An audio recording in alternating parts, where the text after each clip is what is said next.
Halo teman-teman, pernah nggak sih kalian berpikir bagaimana caranya sebuah kebijakan dibuat? Nah, sebuah kebijakan dibuat melalui serangkaian proses yang dinamakan formulasi kebijakan. Dalam formulasi kebijakan juga terdapat proses pengambilan keputusan kebijakan, yang merupakan proses untuk memilih salah satu atau beberapa pilihan yang dianggap terbaik dari beberapa pilihan alternatif yang tersedia. Tidak semua alternatif dapat dijadikan solusi atas permasalahan yang terjadi, karena hal tersebut bergantung pada seberapa banyak sumber daya yang dimiliki oleh si pembuat kebijakan. Oleh karena itu, dapat diketahui bahwa pengambilan keputusan memegang peranan yang sangat penting dalam proses pembuatan kebijakan. Lalu, bagaimana ya kira-kira contoh proses pengambilan keputusan dalam sektor publik? Nah, untuk menjawab rasa penasaran kalian, di sini kami akan mencoba menjelaskan mengenai skenario pengambilan keputusan pemerintah Kabupaten Banyumas dalam rangka pengembangan sektor pariwisata pasca pandemi COVID-19 menggunakan model pengambilan keputusan The Implicit Favorite Model menurut Robbins pada tahun 1991. Model pengambilan keputusan ini merupakan proses penyederhanaan masalah yang kompleks oleh individu pembuat keputusan dengan langkah-langkahnya sesuai dengan bagian berikut ini. Langkah pertama yaitu penentuan kebutuhan untuk pengambilan keputusan karena ada masalah. Kedua, mengidentifikasi alternatif dan langsung menetapkan pilihan satu alternatif menurut preferensinya. Tiga, mengidentifikasi alternatif lain. Kemudian dipilih lagi satu alternatif lain sebagai pembanding untuk mengukuhkan alternatif favorit. Dan langkah terakhir, yaitu pemilihan alternatif yang menjadi idaman si pengambil keputusan. Berdasarkan bagian tersebut, maka langkah pertama dalam pengambilan keputusan pemerintah Kabupaten Banyumas dalam rangka pengembangan sektor pariwisata pasca pandemi COVID-19 adalah identifikasi masalah. Pariwisata merupakan salah satu sektor yang mampu memberikan kontribusi terhadap kehidupan dan kesejahteraan masyarakat dan negara. Hal ini dibuktikan dengan data dari Indonesia Investment pada tahun 2020 yang menunjukkan bahwa industri pariwisata mampu menyerap tenaga kerja sebanyak 13 juta orang dan penerimaan devisa sebesar 275 triliun rupiah. Namun demikian, pariwisata juga merupakan sektor industri yang rentan terhadap risiko, baik keamanan, krisis ekonomi, dan instabilitas politik. Pandemi COVID-19 yang mewabah hampir di seluruh penjuru dunia memberikan dampak buruk dalam kehidupan, terutama dalam bidang ekonomi dan pariwisata. Kabupaten Banyumas menjadi salah satu daerah yang sektor pariwisatanya cukup terdampak pandemi ini, di mana kunjungan wisatawan ke Kabupaten Banyumas mengalami penurunan. Pada periode Maret 2019, jumlah wisatawan yang datang sebesar 141.000 orang. Sementara, pada Maret 2020 hanya 109.000 orang. Namun, pada tahun 2022 ini, kondisi pandemi COVID-19 kian membaik, di mana berdasarkan laporan Satgas Penanganan COVID-19, jumlah kasus aktif COVID-19 di Indonesia kini turun menjadi 6.951 kasus aktif per 3 Mei 2022. Tercatat, Jawa Barat mempunyai kasus aktif COVID-19 sebanyak 1.662 kasus. Jumlah ini setara dengan 23,91% dari total kasus aktif nasional. Jawa Tengah menempati peringkat kedua dengan jumlah kasus aktif COVID-19 sebanyak 1.087 kasus. Berikutnya, di urutan ketiga dan keempat ditempati oleh Jakarta dan Lampung dengan kasus aktif COVID-19 masing-masing sebanyak 845 kasus dan 828 kasus. Dengan menurunnya kasus aktif COVID-19 ini, tentu menjadi angin segar bagi sektor pariwisata. Oleh karena itu, perlu adanya langkah strategis pemulihan serta pengembangan pariwisata pasca pandemi COVID-19 yang kian menunjukkan titik terang ini. Langkah selanjutnya setelah identifikasi masalah adalah mengidentifikasi alternatif keputusan. Alternatif keputusan pertama yaitu memprioritaskan pengembangan pariwisata alam. Hal ini karena Banyumas memiliki berbagai wisata alam yang potensial seperti kawasan wisata Baturaden. Hal ini ditunjukkan oleh data jumlah kunjungan wisatawan di lokal wisata Baturaden dari tahun 2013 hingga 2017 dikutip dari Banyumas dalam angka pada tahun 2018 sebagai berikut. Wisata alam pada umumnya ramai dikunjungi oleh masyarakat sebagai tempat melepas penat. Euforia wisata alam membuat beberapa destinasi baru seperti Curug mulai ditemukan, seperti Curug Naga, Curug Carang, Curug Bayan, dan lain sebagainya. Kurniasti pada tahun 2011 menyebutkan bahwa tahap perkembangan wisata alam di Banyumas lebih tinggi daripada jenis wisata lainnya, dan perkembangan wisata yang lokasinya mengelompok lebih tinggi dibandingkan wisata yang lokasinya soliter. Alasan lainnya mengapa wisata alam patut untuk dikembangkan adalah berdasarkan data dari hasil riset Ratna Dewi dan kawan-kawan tahun 2020. Diketahui bahwa kelompok usia yang memiliki minat berwisata di Banyumas didominasi oleh generasi Z dan milenial dengan rincian sebanyak 57,69% responden berada pada kelompok usia 18 hingga 21 tahun. Sedangkan 28,85% adalah mereka yang berusia 22 hingga 24 tahun dan 13,46% berusia di atas atau sama dengan 25 tahun. Pilihan destinasi tujuan wisata, 76,92% generasi muda lebih memilih destinasi alam daripada wisata buatan sebanyak 23,7%. Selain alternatif pertama tadi, terdapat alternatif kedua yaitu memprioritaskan pengembangan wisata buatan. Wisata buatan dapat menjadi alternatif keputusan karena pengembangan kawasan wisata selalu bersifat dinamis, yaitu senantiasa sesuai dengan perkembangan teknologi, tren pasar, keunikan produk dan kebutuhan masyarakat yang merupakan wujud dari strategi pengembangan suatu kawasan wisata.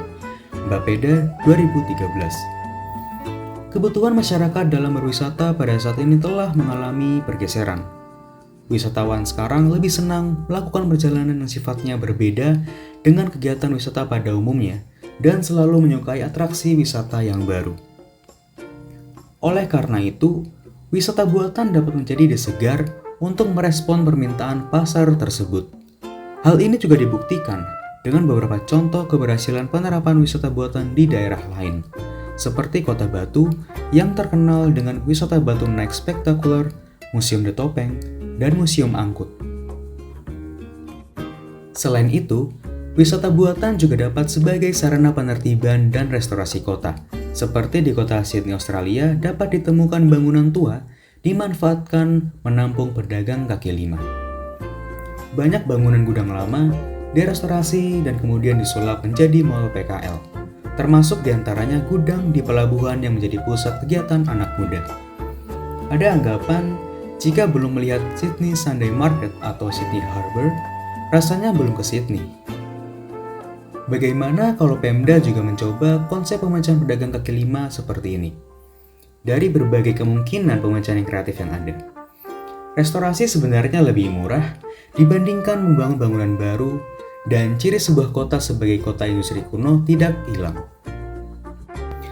Berikut ini akan dipaparkan perbandingan alternatif keputusan antara wisata alam dengan wisata buatan. 1. Segi biaya. Wisata alam membutuhkan biaya pembuatan dan pengelolaan yang tidak terlalu besar, dibandingkan dengan wisata buatan yang membutuhkan biaya yang besar juga membutuhkan waktu yang lama. 2. Segi daya tarik. Berdasarkan data, wisata alam memiliki daya tarik yang lebih besar bagi generasi milenial dibandingkan dengan wisata buatan yang kurang diminati oleh generasi milenial. 3. Segi aksesibilitas. Wisata alam lebih sulit untuk dijangkau karena akses jalannya kadang masih belum dikelola dengan baik. Sedangkan untuk wisata buatan, lebih mudah dijangkau karena biasanya terdapat di kota. 4. Segi fungsi. Wisata alam biasanya digunakan sebagai sarana pemugaran atau pelestarian alam. Sedangkan wisata buatan biasanya digunakan sebagai sarana penertiban dan restorasi kota. 5. Segi fasilitas. Wisata alam masih minim fasilitas seperti tempat ibadah dan toilet. sedangkan wisata buatan memiliki fasilitas yang lengkap dan terawat. 6. Segi tarif. Wisata alam memiliki tarif tiket yang cenderung terjangkau dibandingkan dengan wisata buatan yang tarif tiketnya mahal. 7. Di Kabupaten Banyumas sendiri memiliki potensi geowisata yang besar karena keragaman morfologinya. 8. Pengembangan pariwisata alam di masa pasca pandemi memiliki peluang yang lebih besar karena masyarakat membutuhkan suasana baru yang lebih menyegarkan.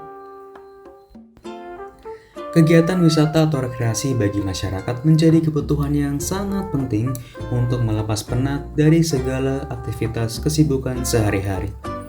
Namun, saat mengunjungi wisata, tak jarang wisatawan yang ngedumel karena tidak tercapainya ekspektasi mendapatkan kesenangan.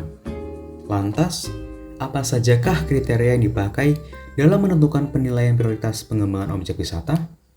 Nah, kriteria tersebut antara lain: pertama, daya tarik. Aspek penilaiannya meliputi keindahan, keunikan, kebersihan lokasi, keamanan kawasan wisata, dan lain-lain. 2. Potensi pasar. Berhasil atau tidaknya pemanfaatan suatu objek tergantung pada tinggi rendahnya potensi pasar. Unsur-unsur kriteria potensi pasar meliputi jumlah penduduk di setiap provinsi, di mana objek wisata berada dibandingkan dengan kepadatan penduduk, tingkat kebutuhan wisata. 3. Kadar hubungan atau aksesibilitas. Aksesibilitas merupakan faktor yang sangat penting dalam mendorong potensi pasar. Unsur-unsur kriteria aksesibilitas meliputi kondisi dan jarak jalan darat dari ibu kota provinsi, pintu gerbang udara internasional domestik, waktu tempuh dari ibu kota provinsi, frekuensi kendaraan dari pusat informasi ke lokasi wisata. 4. Pengelolaan dan pelayanan kepada pengunjung. Mengenai kepuasan pengunjung dan pelestarian objek wisata, unsur-unsur kriteria pengelolaan dan pelayanan pengunjung meliputi pengelolaan pengunjung, kemampuan berbahasa, dan pelayanan pengunjung. 5. Iklim. Kondisi alam yang berhubungan dengan cuaca, iklim yang baik dapat mempengaruhi jumlah wisatawan yang mengunjungi kawasan objek wisata tersebut. 6. Sarana dan prasarana penunjang lainnya. Merupakan sarana dan prasarana penunjang kenyamanan para wisatawan selain sarana dan prasarana utama, contohnya musola, toilet, dan lain-lain. Aspek-aspek penilaian sarana dan prasarana antara lain kelengkapan sarana dan prasarana penunjang. 7. Ketersediaan air bersih. Merupakan faktor utama dalam pengelolaan dan pelayanan pengunjung. Air tidak harus berasal dari dalam lokasi, tetapi bisa dari luar, seperti adanya PDAM. 8. Pemasaran. Hal ini berkaitan dengan jumlah kunjungan. Aspek-aspek penilaian pemasaran meliputi tarif atau harga, produk wisata atau variasi, serta sarana penyampaian informasi dan promosi.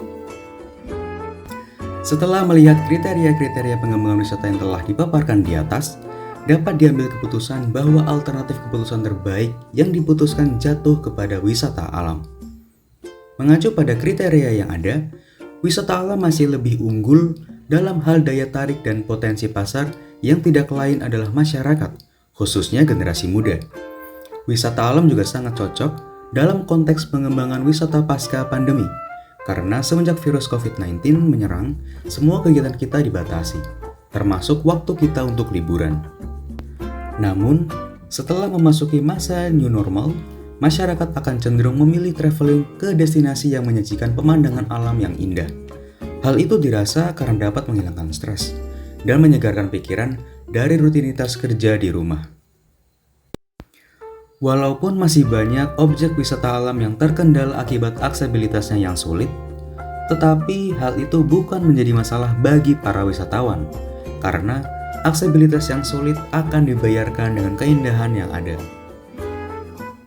Wisata alam lebih berasa feel healingnya, terutama seperti hydrological sources, seperti sungai, air terjun, pantai, dan lain-lain. Hal ini juga sejalan dengan hasil penelitian yang dilakukan oleh Elena Pesot pada tahun 2021 yang menyatakan bahwa wisata alam berhubungan positif dengan kesejahteraan fisik maupun psikologis.